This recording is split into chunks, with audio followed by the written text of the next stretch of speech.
ചില ആളുകൾക്ക് വേണ്ടത് എന്താ? വഹാബികൾ മുറിച്ചെടുത്ത് വിട്ട ഒരു ക്ലിപ്പിന്റെ വഴി പിടിച്ച് എന്നെ ഇസ്ലാം മതത്തിൽ നിന്ന് പുറത്താക്കുക. ഇതൊക്കെ പറയുന്നതിന് മുമ്പ് ഈ പറയുന്ന ആളുകൾ അന്വേഷിക്കാം. ഇവരെ കുറിച്ച് ചില വിഷയങ്ങൾ സമൂഹത്തിൽ വന്നപ്പോൾ ഇവർ പറഞ്ഞത്, അന്വേഷിക്കാതെ നിങ്ങൾ അങ്ങനെ ഒരു വ്യക്തിയെ വിമർശിക്കാൻ പാടുണ്ടോ? ആ വ്യക്തിയോടൊന്ന് ചോദിക്കേണ്ടതാണ്. എന്നെ യുദ്ധത്തിലേക്കാ ചേർത്തത്. ഞാൻ ഇസ്ലാമിൽ നിന്ന് തന്നെ പുറത്തു പോയ ആളാണ്, നബിയെ നിന്ദിച്ച ആളാണ്. പ്രസംഗം പൂർണ്ണമായി അവർ കേട്ടില്ല, ലേഖനം അവർ വായിച്ചില്ല. വഹാബികൾ മുറിച്ചു കൊടുത്ത ക്ലിപ്പ് മാത്രം അവർ ഉപയോഗപ്പെടുത്തി. സന്ദർഭത്തിൽ നിന്ന് അടർത്തിയെടുത്ത ക്ലിപ്പുകൾ കൊണ്ട് നിങ്ങളെ ഇസ്ലാമിന് വിരുദ്ധനം ആക്കാലോ? നിങ്ങൾ ആരെങ്കിലും ഒരു അറബി കണ്ടിട്ടുണ്ടോ? ഒരു അറബി ഒരു അമേരിക്കൻ സൈനിക ക്യാമ്പിന്റെ മുന്നിൽ ഒരു കൊടി കുത്തിയത്? ഒരു പ്രതിഷേധം ലോകരാജ്യങ്ങളിൽ മുഴുവനും ഉണ്ട് പ്രതിഷേധം. പരിശുദ്ധ ഹറമിൽ ഒരു സാധുവായ സ്ത്രീ പലസ്തീന്റെ കൊടിയൊന്ന് പിടിച്ചത് എന്നതിന്റെ പേരിലാണ് അറസ്റ്റ് ചെയ്തത്. ഇനി ഹറമിൽ അല്ലാത്തവരുടെ അവസ്ഥ അങ്ങനെ തന്നെയാണ്. അമേരിക്കയുടെ സൈനിക ബേസിലും സൗദി അടക്കമുള്ള രാജ്യങ്ങളിലെ അറബ് രാജ്യങ്ങളിലെ സൈനിക ബേസുകളിൽ നിന്ന് എന്ത് ചെയ്യാണ്? ഓരോ സമയവും വിമാനം ഉയരുകയാണ് ഇസ്രായേലിലേക്ക്. എന്തുകൊണ്ട്? ആയുധം കൊണ്ടുപോവുക. ഈ ഇസ്രായേലി സൈനിക താവളങ്ങൾക്ക് മുന്നിൽ ഒരു പ്രതിഷേധത്തിന്റെ കൊടി കുത്താൻ ഒരു ആധുനിക അറബി തയ്യാറായിട്ടുണ്ടോ? ഇവരെങ്ങനെ മഹ്ദി ഇമാമിന്റെ ആളാവുക? ഇവരെങ്ങനെ വിഡ്ഢികളല്ലാതെയാവുക? ഇവരെങ്ങനെയാണ് ദജ്ജാലിയൻ സംസ്കാരത്തിന്റെ ആളുകൾ അല്ലാതെയാവുക? ബഹുമാനമുള്ള സഹോദര സഹോദരിമാരെ, ചില തൽപരകക്ഷികളായ ആളുകൾ ഞാൻ മക്കൾക്ക് വിരുദ്ധമായ കാര്യങ്ങൾ പറഞ്ഞു, നബിയെ നിന്ദിച്ചു, ഇങ്ങനെ തുടങ്ങി പരിശുദ്ധ ഇസ്ലാമിന്റെ അടയാള സ്തംഭങ്ങളെ നിസ്സാരവൽക്കരിച്ചു പോലെയുള്ള പ്രചണ്ഡമായ പ്രചാരങ്ങൾ മലയാളികൾക്കിടയിൽ മുഴുവനും ഇവർ ഉഴുതുമറിച്ചു നടത്തി എന്നതാണ് സത്യത്തിൽ യഥാർത്ഥ വസ്തുത എന്ത് എന്ന് പറയാൻ എന്നെ നിർബന്ധിക്കുന്നത്. യഥാർത്ഥത്തിൽ ഈ പ്രഭാഷണം നടക്കുന്നത് മെയ് 9 അസർ നിസ്കാര ശേഷം കോഴിക്കോട് ടൗൺ ഹാളിലാണ്. ഞാൻ സാധാരണക്കാരെ തെറ്റിദ്ധരിപ്പിച്ചു എന്ന് പറയുന്ന ആളുകൾ ഗൗരവമായി ചിന്തിക്കണം, വസ്തുതകളായി ചിന്തിക്കണം. കോഴിക്കോട് ടൗൺ ഹാൾ നിറയെ തിങ്ങി നിറഞ്ഞ സദസ്സുണ്ട്. ധാരാളം പണ്ഡിതന്മാരുണ്ട്, ഇഷ്ടംപോലെ സാധാരണക്കാരുണ്ട്, അഭ്യസ്തവിദ്യരുണ്ട്. ഏകദേശം 4 മണിക്ക് ശേഷം എൻ്റെ പ്രഭാഷണം ആരംഭിച്ചു. ഒരു 5:45, 6 മണിയോടുകൂടെ പ്രഭാഷണം അവസാനിച്ചു. അതിനുശേഷം ആളുകൾ എൻ്റെ അടുത്തേക്ക് ഓടി വന്നു. അവർ വാങ്ങിയ പുസ്തകത്തിൽ എൻ്റെ ഒരു കയ്യൊപ്പിട്ട് കൊടുക്കണമെന്ന് പറഞ്ഞു. ഞാൻ അവർക്കെല്ലാം കയ്യൊപ്പിട്ട് കൊടുത്തു. അതിനുശേഷം ഏകദേശം മഗ്‌രിബ് നിസ്കാരം വരെയും ഞാൻ അവിടെ ടൗൺ ഹാളിലുണ്ട്. ധാരാളം പണ്ഡിതന്മാർ വന്നു, അഭിനന്ദനങ്ങൾ പറഞ്ഞു. പുസ്തകത്തെ കണ്ടതിന് കെട്ടുമട്ട് നന്നായി, ഇനി വായിക്കട്ടെ എന്ന് പറഞ്ഞു. വളരെ നന്നായ അഭിപ്രായങ്ങളൊക്കെ പറഞ്ഞു. എല്ലാ ഏകദേശം ആളുകളൊക്കെ സന്തോഷത്തോടു കൂടെ പിരിഞ്ഞു പോയി. ഒരു അഭിപ്രായക്കേട്, സാധാരണക്കാരനോ ഒരു പണ്ഡിതനോ ഒരു അഭിപ്രായക്കേടും പറഞ്ഞതേയില്ല. അവരൊക്കെ മുഅ്മിനീങ്ങളാണ്, മക്കയെ സ്നേഹിക്കുന്നവരാണ്, മദീനയെ സ്നേഹിക്കുന്നവരാണ്, ഒക്കെ നല്ല മനുഷ്യരാണ്. അത് കഴിഞ്ഞു പല ആളുകളും അഭിനന്ദനങ്ങൾ അറിയിച്ചു, എനിക്ക് മെസ്സേജ് അയച്ചു. ഒരാളും അഭിപ്രായക്കേടുകൾ ഒന്നും പറഞ്ഞില്ല. വെള്ളിയാഴ്ച രാവിലെ പതിവ് പോലെ തുടർന്നുകൊണ്ടിരിക്കുന്ന അള്ളാഹ് ദിവ്യാനുരാഗ പ്രകീർത്തനം എന്ന പ്രഭാഷണം ദാറുൽ ഖുർആനിൽ വെച്ച് നടന്നു. സദസ്സിൽ ആളുകളുണ്ട്, ധാരാളം ആളുകൾ പുസ്തകം വാങ്ങി. കഴിഞ്ഞ ദിവസം നടന്ന പരിപാടിയെക്കുറിച്ച് വളരെ സന്തോഷകരമായ അഭിപ്രായങ്ങൾ പറഞ്ഞു. ധാരാളം പണ്ഡിതന്മാർ ആ കൂട്ടത്തിലുണ്ട്, സാധാരണക്കാരുണ്ട്. ഒരഭിപ്രായക്കേടും ആരും പറഞ്ഞില്ല. അതിനുശേഷം ഞാൻ കോഴിക്കോട് പോയി. കോഴിക്കോട് ഇസ്ലാമിക് സെൻട്രൽ പള്ളിയിൽ വെച്ചാണ് ജുമാ നിസ്കരിച്ചത്. അങ്ങനെ ജുമാ നിസ്കാരം കഴിഞ്ഞു. ഏകദേശം ആളുകളൊക്കെ എന്നെ കണ്ടിട്ടുണ്ടാവും, കാരണം അത് കഴിഞ്ഞാൽ എനിക്ക് ട്രെയിനിൽ ആലപ്പുഴയിലേക്ക് പോകണം. അവരഭിപ്രായക്കേട് ആരെങ്കിലും, ഞാൻ ഇറങ്ങി വന്നവർ കൂടെ ആരെങ്കിലും ഓടി വന്നൊരു അഭിപ്രായക്കേട് പറഞ്ഞു? ഇല്ല, ഒന്നും ഉണ്ടായില്ല. ഞാൻ ട്രെയിനിൽ യാത്ര ചെയ്തു, ആലപ്പുഴയിലേക്ക് പോയി. പലരെയും ഈ യാത്രക്കിടയിൽ കണ്ടുമുട്ടി, പല സന്തോഷ സംസാരങ്ങളും ഉണ്ടായി. ഒരഭിപ്രായക്കേടും ആരും പറഞ്ഞില്ല. അന്ന് രാത്രി ആലപ്പുഴയിലുള്ള ഒരു മഹലിൽ ഞാൻ പ്രഭാഷണം നടത്തി. ധാരാളം പണ്ഡിതന്മാരുണ്ട്, സാധാരണക്കാരുണ്ട്. ഒരഭിപ്രായക്കേടും ആരും പറഞ്ഞില്ല. വളരെ സന്തോഷം പറഞ്ഞു. ആ പ്രോഗ്രാം സോഷ്യൽ മീഡിയ വഴി നിരീക്ഷിച്ചു. അതിൽ പങ്കെടുക്കാൻ കഴിയാത്തതിൽ വിഷമം തോന്നി എന്ന് പല ആളുകളും പറഞ്ഞു. വെള്ളിയാഴ്ച പ്രഭാഷണം രാത്രി ഒരു 12 മണിക്കുള്ളിലാണ് ആ പ്രഭാഷണം അവസാനിക്കുന്നത്. അതുവരെ പ്രഭാഷണം നടത്തി. പിന്നെ ഞാൻ ആലപ്പുഴയിൽ തന്നെ അന്ന് രാത്രി താമസിച്ചു. ആരും ഒരഭിപ്രായക്കേടും ആ വിഷയത്തിൽ പറഞ്ഞില്ല. പിന്നെ ശനിയാഴ്ച രാവിലെ പകൽ മുഴുവൻ ഞാൻ ആലപ്പുഴയിൽ തന്നെ താമസിച്ചു. അതിനിടയിൽ ധാരാളം പണ്ഡിത സുഹൃത്തുക്കൾ, ബന്ധപ്പെട്ടവർ, സാധാരണക്കാർ, പ്രഭാഷണം കേട്ടവർ, പുസ്തകം വായിച്ച് തുടങ്ങിയവർ പലരും എൻ്റെ അടുത്ത്, ഞാൻ ആലപ്പുഴയിൽ ക്യാമ്പ് ചെയ്യുന്നുണ്ട് എന്നറിഞ്ഞ് എൻ്റെ അടുത്ത് വന്നു. ഒരഭിപ്രായക്കേടും പറഞ്ഞില്ല. അന്ന് വൈകുന്നേരം ആലപ്പുഴ ഒരു പാർക്കിലെ ഒരു പ്രോഗ്രാം നടന്നു, ഈ പുസ്തക പരിചയപ്പെടുത്തൽ എന്ന. പല ഉന്നതന്മാരുണ്ട്, സാധാരണക്കാരുണ്ട്, ഉമറാക്കളുണ്ട്, പണ്ഡിതന്മാരുണ്ട്, പലരും ഉണ്ട്. ചില പണ്ഡിതന്മാർ എന്നോട് സ്വദേശപരമായ ചില ചോദ്യങ്ങൾ ചോദിച്ചു. ആ ചോദ്യത്തിന് മറുപടി പറഞ്ഞു. ആ പ്രഭാഷണം സോഷ്യൽ മീഡിയയിൽ കണ്ട ആർക്കും മനസ്സിലാവും. ഒരു അഭിപ്രായക്കേടും വ്യാഴാഴ്ച നടന്ന പ്രഭാഷണത്തെക്കുറിച്ച് ശനിയാഴ്ച പോലും അഭിപ്രായക്കേടുകൾ പറഞ്ഞില്ല. ശനിയാഴ്ച രാത്രി വെളുപ്പാൻ കാലത്താണ് ഞാൻ വീട്ടിൽ തിരിച്ചെത്തുന്നത്. ആ യാത്രക്കിടയിൽ ഒക്കെ ഞാൻ സോഷ്യൽ മീഡിയയിൽ പല ആളുകളും സംസാരിക്കുന്നുണ്ട്, ഫോൺ ചെയ്യുന്നുണ്ട്, മെസ്സേജ് അയക്കുന്നുണ്ട്. ഒരു അഭിപ്രായക്കേട് പോലും ആരിൽ നിന്നും ഉണ്ടായില്ല. ഇതിനിടയിൽ ഞായറാഴ്ച വൈകുന്നേരമാണ് ചില അഭിപ്രായക്കേടിന്റെ ക്ലിപ്പുകൾ ചില തൽപര കക്ഷികൾ, വഹാബികളായിരിക്കാം, വഹാബികൾ അങ്ങനെ ക്ലിപ്പ് മുറിക്കുന്നതിലോ തെറ്റിദ്ധരിപ്പിക്കുന്നതിലോ എനിക്ക് അവരോട് ഒരു വിരോധമില്ല. കാരണം അത് അവരുടെ ജോലിയാണ്. വളരെ പണ്ട് കാലത്ത് മുതലേ അവർ ചെയ്തുകൊണ്ടിരിക്കുന്ന ജോലിയാണ്. ബഹുമാനപ്പെട്ട ശൈഖുന ശംസുൽ ഉലമ റഹ്മത്തുള്ളാഹിനെ പോലത്തെ ആളുകളും ശൈഖുന കണ്യത്ത് റഹ്മത്തുള്ളാഹിനെ പോലത്തെ ആളുകളും അങ്ങനെയുള്ള വലിയ വലിയ ഫഖത്തങ്ങൾ പൂക്കോയത്തങ്ങൾ അടക്കമുള്ള ആളുകൾ ഈ സോഷ്യൽ മീഡിയ ഇത്തരെ സത്വരമായി സാർവത്രികമായി നടന്നുകൊണ്ടിരിക്കുന്നതിന് മുമ്പ് അവർ മരിച്ചുപോയത് നന്നായി വിശ്വസിക്കുന്ന ഒരാളാണ് ഞാൻ. എന്തുകൊണ്ട്? ഇല്ലെങ്കിൽ അവരുടെ ക്ലിപ്പിംഗ് മുറിച്ച് ഈ തൽപര കക്ഷികൾ അവർക്കെതിരെ പ്രചരിപ്പിക്കും. ശിഹാബ് തങ്ങൾക്കെതിരിൽ പ്രചരിപ്പിച്ചു. ശിഹാബ് തങ്ങൾക്കിടയിൽ ഇത്രയും വൈഡായിട്ട് സോഷ്യൽ മീഡിയയുടെ വ്യാപനം ഇല്ലെങ്കിൽ പോലും ശിഹാബ് തങ്ങളെയും പല ആളുകൾ ഖുബൂരിയാണ്, ഖുറാഫിയാണ്, ഷിർക്ക് പ്രചരിപ്പിക്കുന്ന ആളാണ് എന്നൊക്കെ പ്രചരിപ്പിച്ചത് നമുക്കറിയാം. ഒക്കെ വസ്തുതയും നമ്മളൊക്കെ സലക്ഷ്യം കണ്ട യാഥാർത്ഥ്യങ്ങളുമാണ്. അപ്പോൾ വഹാബികൾ ക്ലിപ്പ് മുറിച്ചതോ ഇപ്പോഴും അവർ എനിക്കെതിരെ സംസാരിച്ചു, അതിലെനിക്ക് പ്രയാസമില്ല, പ്രശ്നമില്ല. എന്തുകൊണ്ട്? അതവർ ജോലിയാണ്, അവർ ചെയ്തുകൊണ്ടേയിരിക്കും, ഒരു പ്രശ്നമില്ല. പക്ഷെ ഇതിനിടയിൽ ചില ആളുകൾ, അതായത് സുന്നിയാണെന്ന് സാധാരണക്കാർ ധരിച്ചിട്ടുള്ള സുന്നി കുപ്പായത്തിന്റെ ഉള്ളിൽ ബിദ്അത്ത് പ്രചരിപ്പിച്ചു കൊണ്ടിരിക്കുന്ന ചില വ്യക്തികൾ, ആ വ്യക്തികളെ പലപ്പോഴും ഞാൻ സംസാരിച്ചിട്ടുണ്ട്. അവരെ ഉള്ളിന്റെ ഉള്ളിൽ ബിദ്അത്താണുള്ളത്, അവർ മുബ്തദിഅകളാണ് ഉള്ളിന്റെ ഉള്ളിൽ. അതൊക്കെ അല്ലാഹു സുബ്ഹാനഹു വ തആല തന്ന തൗഫീഖ് കൊണ്ട് ഞാൻ മനസ്സിലാക്കിയ കാര്യമാണ്. ഇന്നല്ലെങ്കിൽ നാളെ നിങ്ങൾക്കത് ബോധ്യപ്പെടും. ഇതിനകം തന്നെ ബോധ്യപ്പെട്ട ആളുകളും ഉണ്ട്. അവരിൽ ചില ആളുകൾ ഈ വഹാബികൾ മുറിച്ചെടുത്ത ക്ലിപ്പ് മാത്രം കണ്ട, ആ പ്രഭാഷണം പൂർണ്ണമായി കാണാതെ ആയിരക്കണക്കായ ആളുകൾ ആ പ്രഭാഷണം കേട്ടു. ഒരു അഭിപ്രായക്കേടും ആരും പറഞ്ഞില്ല. ഈ വഹാബികളെ ക്ലിപ്പ് വന്നതിന് ശേഷം ചില സുന്നി കുപ്പായത്തിൻ്റെ ഉള്ളിൽ ബിദ്അത്ത് പ്രചരിപ്പിക്കുന്ന ചില ആളുകൾ, ബിദ്അത്ത് അവരുടെ ഉള്ളിൽ കളിക്കുന്നത് കൊണ്ടായിരിക്കാം, ചില വൈരാഗ്യങ്ങൾ തീർക്കാൻ വേണ്ടിയായിരിക്കാം, എന്തോ ആകട്ടെ, അവർ ഇതിനെക്കുറിച്ച് അഭിപ്രായക്കേടുകൾ, അതും ആ അഭിപ്രായക്കേടുകൾ എന്ന് പറഞ്ഞാൽ വളരെ ഒരിക്കലും ഒരു മുസ്ലിമിനെ കുറിച്ച് പറയാൻ പാടില്ലാത്ത അഭിപ്രായക്കേടുകൾ, ഇസ്ലാമിൽ നിന്ന് പുറത്തു പോകാൻ പോലും സാധ്യതയുണ്ടെന്നൊക്കെ പറയുന്ന അഭിപ്രായക്കേടുകൾ, സാധാരണക്കാർ ഇതൊക്കെ മനസ്സിലാക്കിയാൽ അതൊക്കെ വളരെ വളരെ ഗൗരവമാണെന്ന് മനസ്സിലാവും. അവരാകട്ടെ പ്രഭാഷണം കേട്ടവർക്ക് ഒരു പ്രശ്നവും ഉണ്ടാവില്ല. ഇതൊക്കെ പറയുമ്പോൾ തന്നെ ഗൗരവമായി നമ്മൾ മനസ്സിലാക്കേണ്ട, നിങ്ങളെല്ലാവരും ചിന്തിച്ച് മനസ്സിലാക്കേണ്ട ഒരു കാര്യം എന്തെന്നാൽ, ആ പ്രഭാഷണം ഞാൻ എന്തിനു വേണ്ടി നടത്തി, നബിയെ നിന്ദിച്ചു എന്ന് പറയുന്ന ആളുകൾ ചിന്തിക്കേണ്ട ഒരു കാര്യം, ആ പ്രഭാഷണങ്ങളിൽ മുഴുവൻ സത്വരമായി അവതരിപ്പിക്കുന്ന ഒരു കാര്യം, ഹബീബായ നബി സല്ലല്ലാഹു അലൈഹി വസല്ലമ തങ്ങളിലുള്ള, അവിടുത്തെ സന്ദേശത്തിലുള്ള, അവിടുത്തെ വ്യക്തിത്വത്തിലുള്ള കാലത്തെയും അതിശയിപ്പിക്കുന്ന മഹാത്ഭുതമാണ് പുണ്യ റസൂൽ സല്ലല്ലാഹു അലൈഹി വസല്ലം എന്ന് പറയാനാണ് ആ 1.25 മണിക്കൂറിന്റെ പ്രഭാഷണം ചെലവഴിച്ചിട്ടുള്ളത്. അള്ളാഹുവിന്റെ ഹബീബ് സല്ലല്ലാഹു അലൈഹി വസല്ലം ആധുനിക സയൻസും ടെക്നോളജിയും വരുന്നതിൻ്റെയും ആയിരക്കണക്കായ വർഷങ്ങൾക്ക് മുമ്പ് ജീവിച്ച ഹബീബായ നബി സല്ലല്ലാഹു അലൈഹി വസല്ലം ഇന്ന് പോലും ആധുനിക ശാസ്ത്രത്തിന് മനസ്സിലാക്കാൻ കഴിയാത്തത്ര വലിയ ആധുനികതയിലെ കെടുതികൾ, ഇന്ന് മനുഷ്യൻ അനുഭവിക്കുന്ന മലിനീകരണം അടക്കമുള്ള പ്രശ്നങ്ങളിലെ ഗൗരവങ്ങൾ, പാരിസ്ഥിതിക പ്രശ്നങ്ങളെ നബി സല്ലല്ലാഹു അലൈഹി വസല്ലം 1400 വർഷങ്ങൾക്ക് മുമ്പ് നോക്കിക്കണ്ട യാഥാർത്ഥ്യങ്ങൾ, അതായത് ഇവിടെ പിൽക്കാലത്തോ മുൻകാലത്തോ വന്ന ഏതൊരു തത്വചിന്തകനേക്കാളും സയന്റിസ്റ്റിനേക്കാളും വലിയ വ്യക്തിത്വമാണ് ഹബീബായ നബി സല്ലല്ലാഹു അലൈഹി വസല്ലം. കാലത്തെ അതിശയിപ്പിച്ച മഹാനാണ് ഹബീബായ നബി സല്ലല്ലാഹു അലൈഹി വസല്ലം എന്ന് അവതരിപ്പിക്കാൻ വേണ്ടിയാണ് ആ 1.25 മണിക്കൂറുള്ള മുഴുവൻ സമയം ചെലവഴിച്ചിട്ടുള്ളത് എന്ന് ആ പ്രഭാഷണം കേൾക്കുന്ന ഏതൊരാൾക്കും വളരെ വ്യക്തമായി മനസ്സിലാവും. ഇത് മാത്രമല്ല, മെയ് 9-ാം തീയതിയാണ് ഈ പ്രഭാഷണം നടത്തുന്നത്.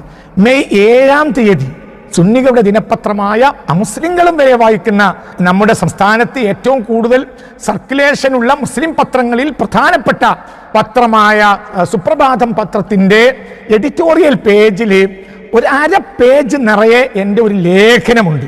ആ ലേഖനം ഇങ്ങനെയാണ്: കാലത്തെ ദീർഘദർശനം ചെയ്ത പ്രവാചകൻ സല്ലല്ലാഹു അലൈഹി വസല്ലം. ഞാൻ ലേഖനത്തിന്റെ റൈറ്റപ്പ് ഞാനൊന്ന് വായിക്കാം.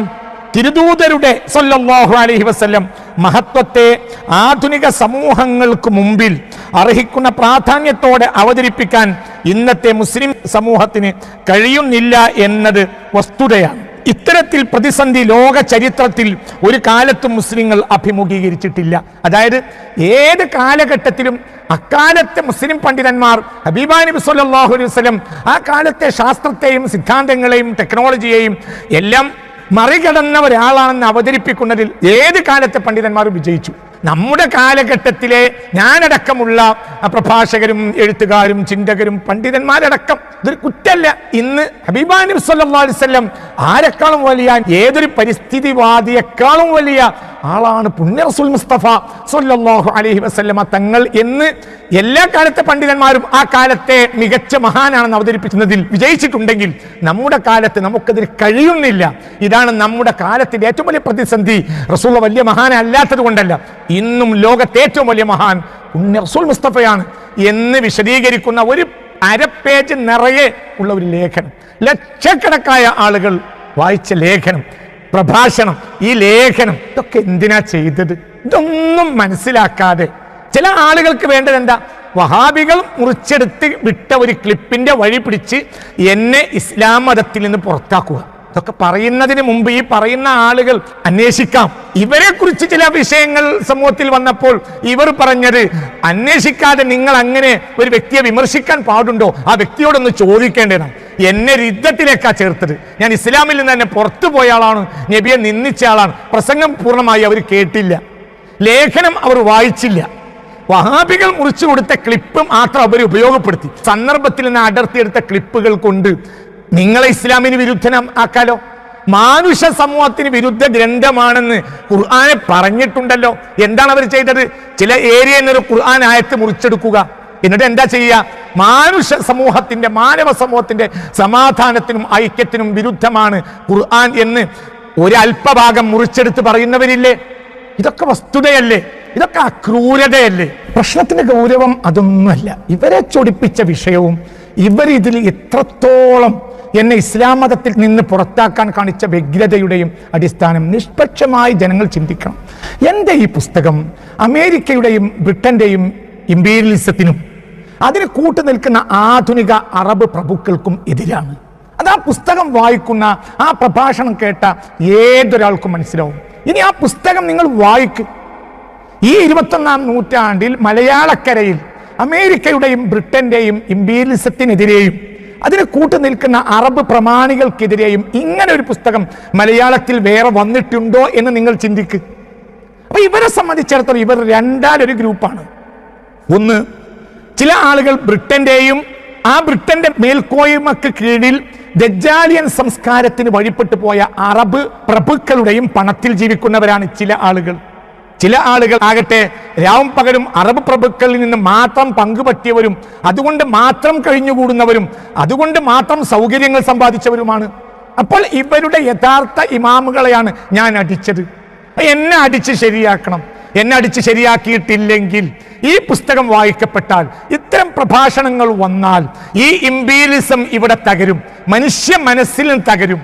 ഇത് വായിച്ച ഹൈന്ദവ സഹോദരങ്ങൾ ഒരുപാട് ആളുകൾ തിരുവനന്തപുരത്ത് നിന്ന് ഈ കഴിഞ്ഞ ദിവസം ഒരു ഹിന്ദുവായ സഹോദരൻ എനിക്ക് മെസ്സേജ് അയച്ചു, ഉസ്താദെ നിങ്ങൾ ഇവരെ പോലത്തവരോട് മറുപടി പറയരുത്, ഞങ്ങൾക്ക് വരെ നിങ്ങളാ പറഞ്ഞത് മനസ്സിലായിട്ടുണ്ട്. ഇവരുടെ പ്രശ്നം ഈ ഇമ്പീരിയലിസത്തിന്റെ ദജ്ജാലിയൻ സംസ്കാരത്തിന് ആ ഹിന്ദു സഹോദരൻ അങ്ങനെ തന്നെ എഴുതി. ഈ ഇമ്പീരിയലിസം അമേരിക്കയും ബ്രിട്ടനും അവർക്ക് കൂട്ടുനിൽക്കുന്ന ആധുനിക അറബ് പ്രമാണിമാരും അവർക്കെതിരാണ്, അവരാണ് വിഡ്ഢികൾ എന്ന് ഞാൻ പറഞ്ഞത്. അല്ലാതെ ഹദീത്ത് ഹബീബാ റസൂലുള്ളാഹി സ്വല്ലല്ലാഹു അലൈഹി വസല്ലമയുടെ അറബികളെ സ്നേഹിക്കണമെന്ന ഹദീത്ത് ഞാൻ കാണാത്തത് കൊണ്ടല്ല, എനിക്ക് തിരിച്ചറിവുള്ളത് കൊണ്ടാണ്. അതേ റസൂലുള്ള തന്നെ അബൂജഹൽ ഫിറഔനാന്ന് പറഞ്ഞിട്ടുണ്ട്. ഇതേ അറബികളിൽപ്പെട്ട ഒരാളാണ് അബൂ ലഹബ്. അയാളെ കുറിച്ച് ഖുർആൻ തബ്ബത്ത് യദാ അബീ ലഹബിൻ എന്ന് പറഞ്ഞിട്ടുണ്ട്. എനിക്ക് ഹദീത്ത് കാണുമ്പോൾ തിരിച്ചറിവുണ്ട്. ഇതാണ് വിഷയം. അപ്പോൾ ഇവർ പങ്ക് പറ്റുന്ന ഈ ഇമ്പീരിയലിസ്റ്റ് ശക്തികൾ, ഇത് ദജ്ജാലിയൻ സംസ്കാരമാണ് ഈ കൊണ്ടു നടക്കുന്നത്. ഈ പ്രഭാഷണവും ഈ പുസ്തകം നിങ്ങൾ വായിക്ക്. മലയാളക്കരയിൽ 21-ാം നൂറ്റാണ്ടിൽ അറബികളും അമേരിക്കയും ബ്രിട്ടനും ഒരുമിച്ചുകൂടി നടത്തുന്ന മാനവ സമൂഹത്തിന്റെ നാശത്തിന്റെ ഏറ്റവും വലിയ മൂർത്തിഭാവം കൊണ്ട് നടക്കുന്ന ഒരു തിന്മക്കെതിരെ പ്രതികരിച്ച ഇതുപോലെ ഒരു പുസ്തകം മലയാളക്കരയിൽ 21-ാം നൂറ്റാണ്ടിൽ ഇറങ്ങിയിട്ടുണ്ടാവില്ല. ഞാൻ വായിച്ചിട്ടില്ല, ഞാൻ കണ്ടിട്ടില്ല. പല ആളുകളും അങ്ങനെ തന്നെ എന്നോട് പ്രതികരിച്ചിട്ടുണ്ട്. അപ്പൊ വിഷയം ഇതാണ്. എന്താ പ്രശ്നം? ഇവരുടെ മേലാളന്മാരെയും ഇമാമിയങ്ങളെയും ഞാൻ തൊട്ടു. ഇവരെ ഇമാമാരാണ്. ഒന്ന് ബ്രിട്ടൻ ഇവരുടെ ഇമാമാണ്. പിന്നെ ആരാണ്? ഈ അറബ് തമ്പുരാക്കന്മാർ. ഒരാൾ സോഷ്യൽ മീഡിയയിൽ എഴുതിയ അറബികളെല്ലാം ദജ്ജാലിനെതിരെ സമരം ചെയ്യുന്നവരാണ്.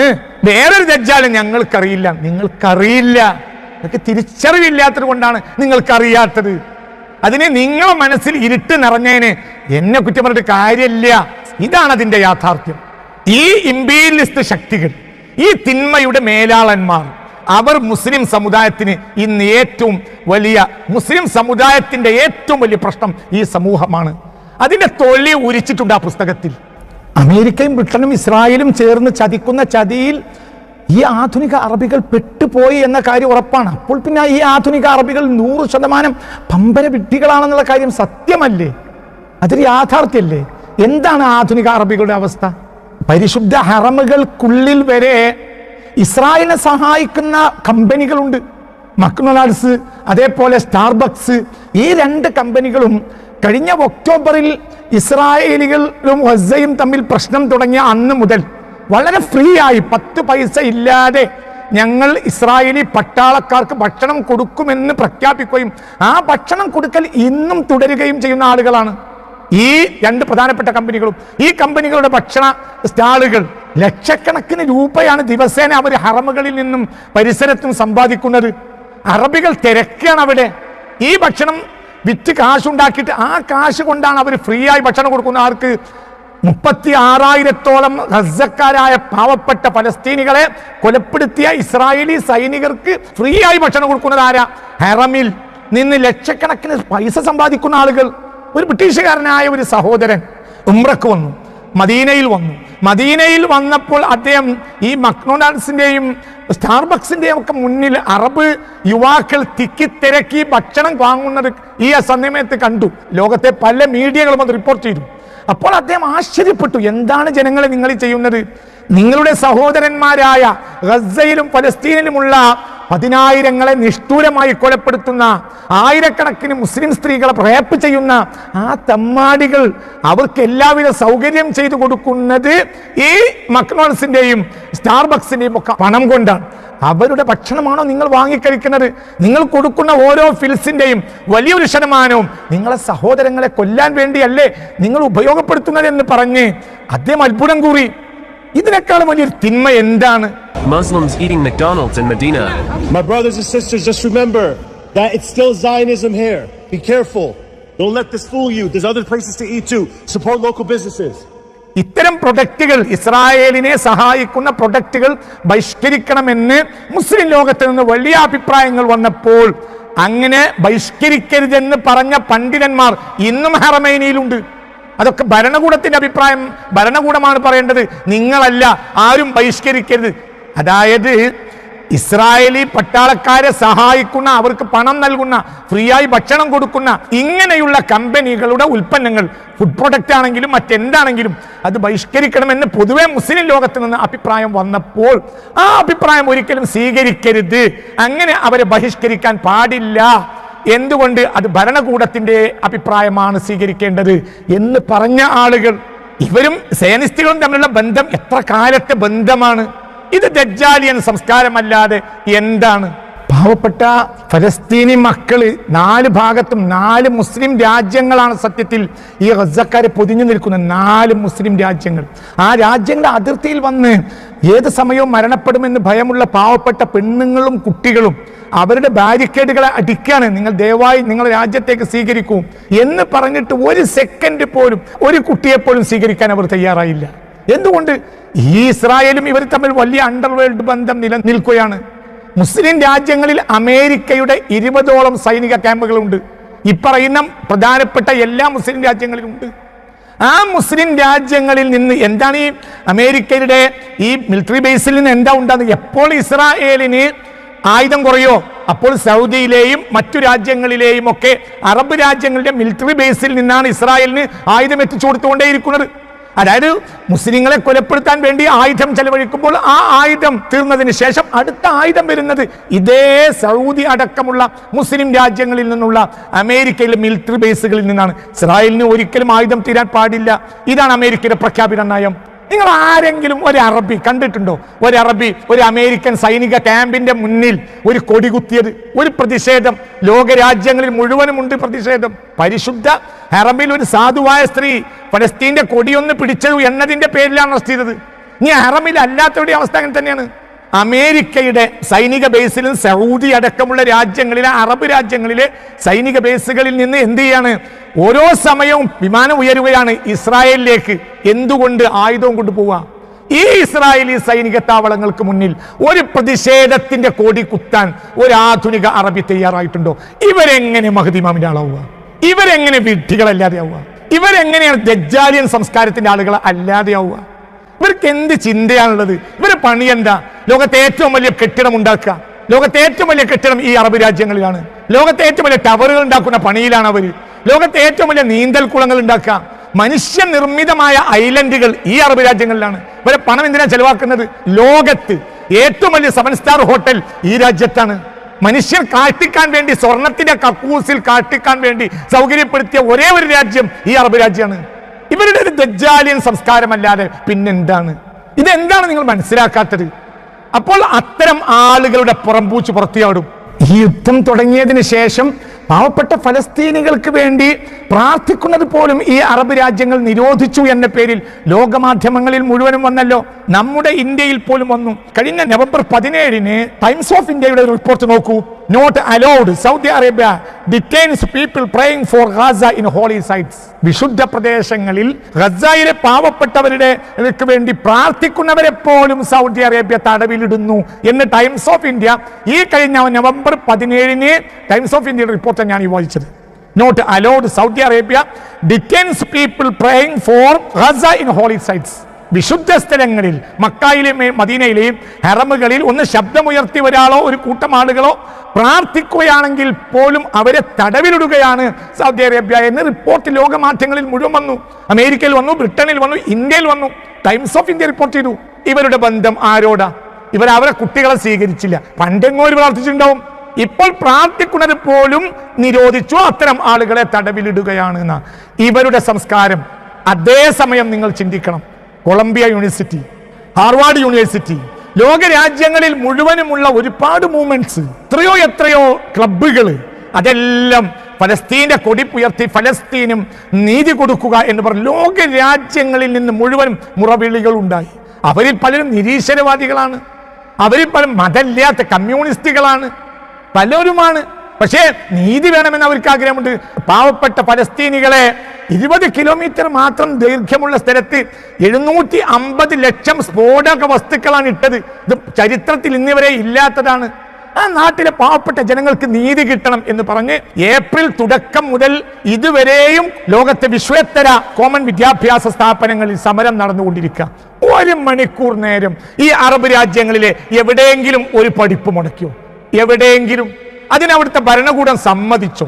ഇവരുടെ കലാകാരന്മാർ, ഇസ്രായേലിന്റെ കലാകാരന്മാരും അറബികളെ കലാകാരന്മാരും നടത്തുന്ന സംഗീത വിരുന്നുകൾ എന്തൊക്കെ ഉണ്ടായി, എന്തൊക്കെ നടന്നു?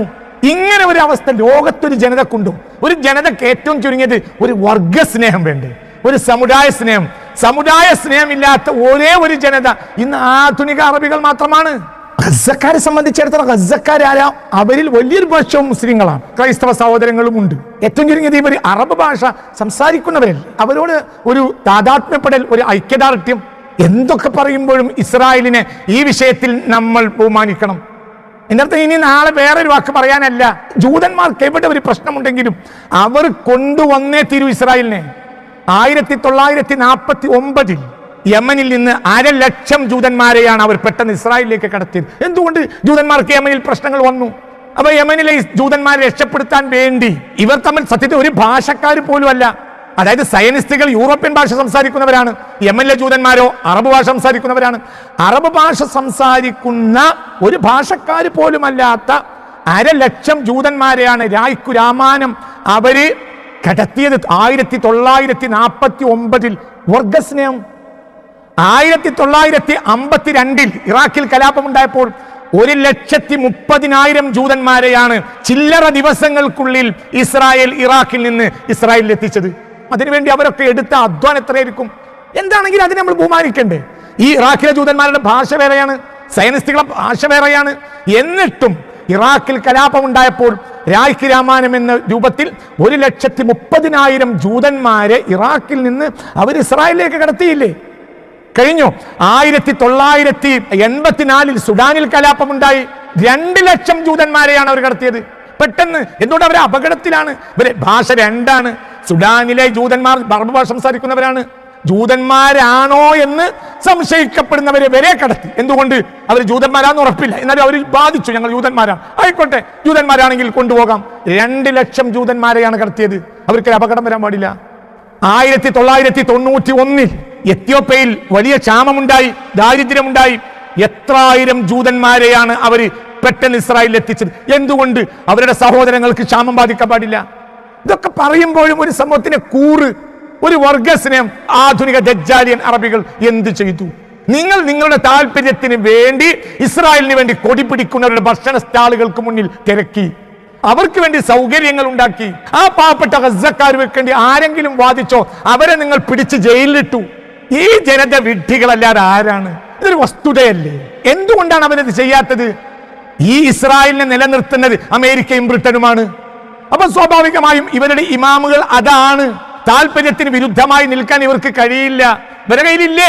ലോകത്തെ ആയുധങ്ങൾ വാങ്ങിക്കൂട്ടിയതിൽ 5ാം ശക്തിയാണ് സൗദി അറേബ്യ. ബ്രിട്ടൻ 6ാം ശക്തിയാണ്. ഫ്രാൻസ് 7ാം ശക്തിയാണ്. ഇസ്രായേൽ 18ാം ശക്തിയാണ്. സൗദി അറേബ്യ ലോകത്ത് ആയുധങ്ങൾ വാങ്ങിക്കൂട്ടിയിട്ട് ഗോണോട് നിറച്ചെടുക്കുക. ഞാൻ നിങ്ങൾ ആയുധം ഉപയോഗിക്കുന്നത് പറയല്ല. എന്തിനാണ് നിങ്ങൾക്ക് ഈ ആയുധങ്ങൾ? എന്താ നിങ്ങൾ ഉദ്ദേശം? ഈ നേതാക്കന്മാർ മഹ്ദിമാമിന്റെ കൂടെ വരെ ആ മഹ്ദിമാം ഏതാ? ഇതൊക്കെ പുറത്തു വരും എന്ന് ഇവർക്കറിയാം. ഇവരുടെ താല്പര്യം നിങ്ങൾ മനസ്സിലാക്കണം. അപ്പോൾ ഇത്തരം പ്രഭാഷണങ്ങളെ നാട്ടിൽ നിന്ന് എടുത്തു കളയണം. വസ്തുതകൾ മനസ്സിലാക്കുന്നവർ വായ തുറക്കാൻ പാടില്ല. നിങ്ങളൊന്നും അറിയാതെ നിങ്ങളിൽ വഹാബിസം കയറി വന്നിട്ടുണ്ടെന്ന് ഞാൻ കാലങ്ങളായി പറഞ്ഞുകൊണ്ടിരിക്കുന്നതിന്റെ കാരണം എന്താണെന്നറിയോ? ഇത്തരം രീതി നിങ്ങൾ അറിയാതെ വഹാബിസത്തിന് കടമെടുത്തതാണ് സഹോദരന്മാരെ. ഒരു മുസ്ലിമായ മനുഷ്യനെ കാഫർ ആയേക്കാം, മുർത്തദ് ആയേക്കാം, അല്ലെങ്കിൽ ഭ്രാന്ത് ആയേക്കാം എന്നൊക്കെ പറയുന്നതിന് മുമ്പ് നമുക്ക് അയാളുടെ അടുത്തേക്ക് ഒരു 4 ആളെ പറഞ്ഞേക്കാം, അയാളോടും സംസാരിക്കാലോ എന്നൊരു മിനിമം, ഒരു മാനുഷികമായ ഒരു പരിഗണന അതുപോലും ഉണ്ടായില്ല. നിങ്ങളൊന്നും അത് ചെയ്യരുത്. കാരണം നിങ്ങളൊക്കെ പ്രതീക്ഷയുള്ള ആളുകളാണ്. സമൂഹത്തിൽ നിങ്ങളെപ്പോലത്തെ ആളുകളെ വേണം. നമ്മളൊക്കെ വയസ്സായി. നിങ്ങളെപ്പോലത്തെ ആളുകൾ പ്രസംഗിക്കാൻ അടുത്ത പേച്ച് വരണം. സമൂഹത്തിൽ നന്മ വിടരണം. ഹബീബ റസൂൽ പറഞ്ഞു, ഇമാം ബുഖാരി തങ്ങളടക്കം രേഖപ്പെടുത്തിയില്ലേ, إذا قال الرجل لأخيه يا كافر فقد باء به أحدهما. ഒരാളെ കാഫിർ എന്ന് വിളിച്ചാൽ രണ്ടിൽ ഒരാൾ കാഫിർ ആയിട്ടുണ്ടെന്ന് ഹബീബാ നബി പറഞ്ഞില്ലേ? ഇത്തരം പ്രയോഗങ്ങളൊക്കെ ഒന്നിരിക്കലും അയാൾ മുർത്തദ്ദായിട്ടുണ്ടാകാം, അല്ലെന്തോ സംഭവിച്ചിട്ടൊക്കെ പറയുന്നതിന് മുമ്പ് പരിസര നാട്ടുകാരല്ലേ, ഒന്നല്ലേ, നമ്മളൊക്കെ ഒന്നാണല്ലോ, ഇപ്പോഴും ഒന്നല്ലേ, അല്ലെ ഇനി ഒന്നല്ലേ? ഇതൊക്കെ നമ്മൾ സഹകരിച്ച് ചെയ്യേണ്ടതല്ലേ? ഞാൻ എന്തിനു വേണ്ടിയാണ് അത്രയും അധ്വാനം എടുത്തത് നിങ്ങൾ മനസ്സിലാക്കിയോ? ആ പുസ്തകം എന്തിനു വേണ്ടിയാണ് എഴുതിയത് എന്ന് നിങ്ങൾ അതിന്റെ സാരാംശം എന്താ, അതിന്റെ ലക്ഷ്യം, അതൊന്നും നിങ്ങൾ ചിന്തിക്കാതെ നിങ്ങളുടെ ഒരു സഹോദരൻ സമൂഹത്തിൽ നിങ്ങൾ ചവിട്ടിത്തേക്കാൻ ശ്രമിച്ചു എന്ന് കാണുമ്പോൾ ഇതൊരു വേദനയാണ്. നമ്മളൊക്കെ ഏറ്റവും ഇഷ്ടപ്പെടുന്ന നിങ്ങൾ പോലത്തെ ഒരു സഹോദരനിൽ നിന്ന് ഒരിക്കലും ഞാനതൊന്നും പ്രതീക്ഷിക്കുന്ന ഒരു കാര്യമല്ല. ബഹുമാനപ്പെട്ട സമസ്ത കേരള ജമഇയ്യത്തുൽ ഉലമാ താങ്ങ് കൊടുക്കേണ്ട ആളുകളാണ്. നമ്മൾ സംഘടനയുടെ ഒരു അധികാരം നമ്മൾ പറ്റാറില്ലെങ്കിലും, കാരണം നമ്മൾ അതുകൊണ്ട് വളർന്നവരാണ്. അപ്പൊ ആ സ്ഥാപനത്തെ നാം ഒന്നിച്ചു നിന്ന് അതിന് പുറത്തുനിന്ന് വഹാബികളിൽ നിന്നും മറ്റും വരുന്ന എല്ലാവിധ കുത്തികളെയും പ്രതിരോധിക്കേണ്ട നമ്മുടെ അധ്വാനം നമ്മൾ പരസ്പരം ഭ്രാന്തനാക്കാനും പരസ്പരം കഫറാക്കാനും വേണ്ടി ചെലവാക്കാനും പറഞ്ഞാൽ അതിൻ്റെ ഒക്കെ ഒരു സങ്കടം എത്രയാണ്. ബഹുമാനപ്പെട്ട സമസ്ത കേരള ജമഇയ്യത്തുൽ ഉലമാ 1926 സംസ്ഥാപിതമാകുമ്പോൾ ഇവിടെ സൗകര്യങ്ങളുടെ ഒരു അറബ് ലോകമുണ്ട്. സൗകര്യങ്ങൾ അങ്ങനെ അവർക്ക് ഇങ്ങനെ പൊട്ടിപ്പൊടിഞ്ഞു വരുന്ന കാലമാണ്. അതിനൊന്നും സമസ്ത കേരള ജമഇയ്യത്തുൽ ഉലമാ ആശ്രയിച്ചിട്ടില്ല. അവരുടെ ഒരു ഫിൽസ് വാങ്ങിയിട്ടില്ല. സാധുക്കളായ മനുഷ്യർ കഷ്ടപ്പെട്ട് അധ്വാനിച്ചെരന്നുണ്ടാക്കിയതാണ് നമ്മളെ പ്രസ്ഥാനം. അവരെ പള്ളി പോലും നമ്മൾ സ്വീകരിച്ചില്ല. ആദ്യ കാലഘട്ടത്തിൽ അവരെ പള്ളി പോലും നമ്മൾ സ്വീകരിച്ചില്ല. അറബികളെ പള്ളികളൊന്നും നമ്മൾ ഉസ്താദുമാർ വലിയ വലിയ മഹത്തുക്കൾ ആദ്യകാലത്തൊന്നും സ്വീകരിച്ചിരുന്നില്ല. എന്തുകൊണ്ട്? അവർക്ക് എന്തെങ്കിലും വിധത്തിൽ നമ്മൾ വിധേയരായി പോവും. നമ്മൾ കഷ്ടപ്പെട്ട് അധ്വാനിച്ച് തെങ്ങ് മുറിച്ച്, തെങ്ങ് കൊണ്ട് ഉത്തരം വെച്ച്, അതുകൊണ്ട് പട്ടികയുണ്ടാക്കി, അതുകൊണ്ട് കഷ്ടപ്പെട്ട് കൈതോലപ്പായ വിരിച്ച് അങ്ങനെയൊക്കെ സംസ്കരിച്ചത്. എന്തുകൊണ്ട്? അപ്പോഴിവിടെ സുഖലോലിപതയുടെ പ്രതീക്ഷകൾ അയച്ചു തരാൻ അറബികൾ ഉണ്ടായിരുന്നു. നമ്മളത് സ്വീകരിച്ചില്ല. എന്തുകൊണ്ട്? അവർ വഴികേടിന്റെ ഒരു തിന്മയിലേക്ക് നീങ്ങിപ്പോയി. അറബ് സമൂഹം നല്ല മനുഷ്യന്മാരില്ലേ, അവർക്ക് ശബ്ദമില്ല. അറബ് സമൂഹത്തിൽ നല്ലവരില്ലേ? ഉണ്ട്, ധാരാളം ആളുകൾ, പക്ഷെ അവർക്ക് ശബ്ദമില്ല, അവർക്കൊന്നും ചെയ്യാൻ കഴിയില്ല. അങ്ങനെയുള്ള വല്ലാത്തൊരു സൂക്ഷ്മതയിലല്ലേ നമ്മളൊക്കെ കടന്നു വന്നത്. ഇന്ന് ഇതുവരെ നമ്മുടെ നേരെ ജ്യേഷ്ഠന്മാർ വരെ അങ്ങനെയല്ലേ വന്നത്? ഇപ്പോൾ ഒരു പ്രത്യേക ടേണിംഗ് പോയിന്റ് ആണ്. അതായത് അറബ് സമൂഹത്തിൽ നിന്ന് ആശയവും പണവും സ്വീകരിച്ച നമ്മുടെ യുവ പണ്ഡിതന്മാരും അവർക്ക് വന്ന വഴികേടിന്റെ വക്കിലാണ്, വഹാബിയത്തിന്റെ വക്കിലാണ്. ചില സുന്നി യുവ പണ്ഡിതന്മാരൊക്കെ വഹാബിയത്തിന്റെ വക്കിലെത്തിയിട്ടുണ്ട്. അതൊക്കെ ബോധ്യപ്പെടും. ഞാനതൊന്നും കാടടച്ച് വെടിവെക്കല്ല, നിങ്ങൾക്ക് ഞാൻ പറഞ്ഞത് ഇന്നല്ലെങ്കിൽ നാളെ മനസ്സിലാവും. അതുകൊണ്ട് നിങ്ങളൊക്കെ സ്വയം പര്യാപ്തരാണ്. റബ്ബ് സുബ്ഹാനഹു വ തആലയുടെ അനുഗ്രഹമുള്ള യുവ പണ്ഡിതന്മാരാണ്. നമ്മളൊക്കെ യോജിച്ച് നിൽക്കണം. ഈ പ്രതിസന്ധിയിൽ നിന്ന് സുന്നി സമൂഹത്തെ രക്ഷപ്പെടുത്തണം. നമ്മുടെ പുറത്തുള്ളവരിൽ നിന്ന് നമ്മൾ സ്വീകരിക്കുന്നത് നമ്മുടെ ആശയത്തെ വ്യതിചലിക്കാനും നമ്മുടെ നിലപാടുകൾ നഷ്ടപ്പെട്ടു പോകാനും ഒരിക്കലും കാരണമാവരുത്. നമ്മുടെ നേതൃത്വത്തിന്റെ കൂടെ നമ്മൾ നിന്ന് ഉരുക്കുമുഷ്ടിയോടുകൂടെ നിന്ന് ഒരുമിച്ച് നിൽക്കണം. അതോടുകൂടെ തന്നെ ഈ രാജ്യത്തെ മുസ്ലിങ്ങളൊക്കെ നന്മയുടെയും സമാധാനത്തിന്റെയും ആളുകളാണെന്നാണ് കോടിക്കണക്കായ മറ്റു സമുദായങ്ങൾ മനസ്സിലാക്കിയിരുന്നത്. നമ്മൾ വഹാബിസത്തിന്റെ ടെററിസം നമ്മളെ ഉള്ളിലേക്ക് കയറിക്കൂടുന്നതിനെ കുറിച്ച് ഗൗരവമായി നമ്മൾ ആലോചിക്കണം. നമ്മൾ രാജ്യത്തിന്റെ നന്മയുടെ കൂടെ നിൽക്കണം. അതേ സമയത്ത് നിയമപരമായ വഴികളിലൂടെ രാജ്യത്ത് വരുന്ന പ്രതിസന്ധികളെ നമ്മൾ സമരം ചെയ്ത് ഒന്നിച്ചു നിൽക്കുകയും വേണം. അപ്പോൾ ഈ രാജ്യത്തെ സകല നന്മ ആഗ്രഹിക്കുന്നവരും നമ്മുടെ കൂടെ ഉണ്ടാകും. എപ്പോഴെങ്കിലും എൻ്റെ വാക്കുകൾ എവിടെയെങ്കിലും നിങ്ങളെ വിഷമിപ്പിച്ചിട്ടുണ്ടെങ്കിൽ നിങ്ങൾ ക്ഷമിക്കണം. നമ്മളൊക്കെ ഒന്നാണ്, നമ്മൾ ഒരിക്കലും രണ്ടല്ല. കൂട്ടത്തിൽ പറയട്ടെ, സാധാരണ ജനങ്ങൾ തെറ്റുധരിച്ചിട്ടേയില്ല. അവർ ബോധമുള്ളവരാണ്, ഒരിക്കലും തെറ്റിദ്ധരിച്ചിട്ടില്ല. ഇതിലെന്താണ് ഇതിലെ പ്രശ്നം എന്ന് മനസ്സിലാവുന്നില്ലല്ലോ എന്ന് പറഞ്ഞ് നൂറുകണക്കിന് യുവാക്കൾ എന്നോട് സംസാരിച്ചിട്ടുണ്ട് ഈ ദിവസങ്ങളിൽ. എന്താ ഇവർ പറയുന്നത്? ആ പ്രസംഗം കേട്ടാൽ ഒരു പ്രശ്നവും ഇല്ലല്ലോ. നിങ്ങൾ ആ പ്രസംഗം കേട്ടില്ല, നിങ്ങൾ ആ ലേഖനം വായിച്ചില്ല. അതുകൊണ്ട് സാധാരണ ജനങ്ങൾ തെറ്റിദ്ധരിച്ചു എന്ന് പെരുമ്പറ അടിക്കരുത്. അതിൻ്റെ പിന്നിൽ വഹാബി ലോബിയാണ്. നമ്മളെ മനസ്സും നമ്മുടെ അധ്വാനവും വഹാബി ലോബിയെ പ്രചരിപ്പിക്കാൻ വേണ്ടി ചെലവഴിക്കരുത്. നമുക്കൊക്കെ ഒരുപാട് വർക്കുണ്ട്. നിങ്ങളൊക്കെ വിലപ്പെട്ടതാണ്. ആ സമയവും എൻ്റെ സമയമൊക്കെ ഇതിനു വേണ്ടി ചെലവഴിക്കേണ്ടി വരികയാണ്. നമ്മൾ പരസ്പരം പോരടിക്കാൻ വേണ്ടിയല്ല നമ്മുടെ സമയം ചെലവഴിക്കണം. സമൂഹം വല്ലാത്തൊരു പ്രതിസന്ധിയിൽ, ഉള്ളിലും പുറത്തും പ്രതിസന്ധിയുള്ള ഈ കാലഘട്ടത്തിൽ നാം യോജിച്ച് നിന്ന് നമ്മൾ ഒന്നായി, ഇനി എന്തെങ്കിലും അഭിപ്രായക്കേടുകൾ വന്നാൽ ഒരു ദേശക്കാരൊക്കെ ആയ നമ്മൾ ഒന്നങ്ങോട്ടും കൂടെ ഒക്കെ ചോദിച്ച് അന്വേഷിച്ച് ആ രൂപത്തിലായി പ്രവർത്തിക്കണമെന്ന് എൻ്റെ ഒരു അഭിപ്രായം നിങ്ങളോട് പറഞ്ഞുകൊണ്ട്, എപ്പോഴെങ്കിലും നിങ്ങളൊക്കെ വിഷമിപ്പിക്കുന്ന, ഞാനൊരു പൊതുവായ കാര്യത്തിലല്ലാതെ ഒരാളെയും വിമർശിക്കാറില്ല, അതെൻ്റെ രീതിയും അല്ല. എപ്പോഴെങ്കിലും നിങ്ങൾക്കൊക്കെ വിഷമം വന്നിട്ടുണ്ടെങ്കിൽ നിങ്ങൾക്ക് ക്ഷമിക്കണമെന്നും ഒരുമിച്ച് നിന്ന് സമുദായത്തെയും സമൂഹത്തെയും പ്രത്യേകിച്ച് സുന്നി സമൂഹത്തെയും രാജ്യത്തെ സുരക്ഷിതത്വത്തെയും ഒക്കെ ഒരുമിച്ച് നിന്ന് നമ്മൾ ആ നന്മയ്ക്ക് വേണ്ടിയൊക്കെ യോജിച്ച് നിൽക്കണമെന്നും അപേക്ഷിച്ചുകൊണ്ട് എന്നെ കേട്ട എല്ലാവർക്കും നന്ദി അറിയിച്ചുകൊണ്ട് അനിൽ അൽഹംദുലില്ലാഹി റബ്ബിൽ ആലമീൻ. അസ്സലാമു അലൈക്കും വറഹ്മത്തുള്ളാഹി.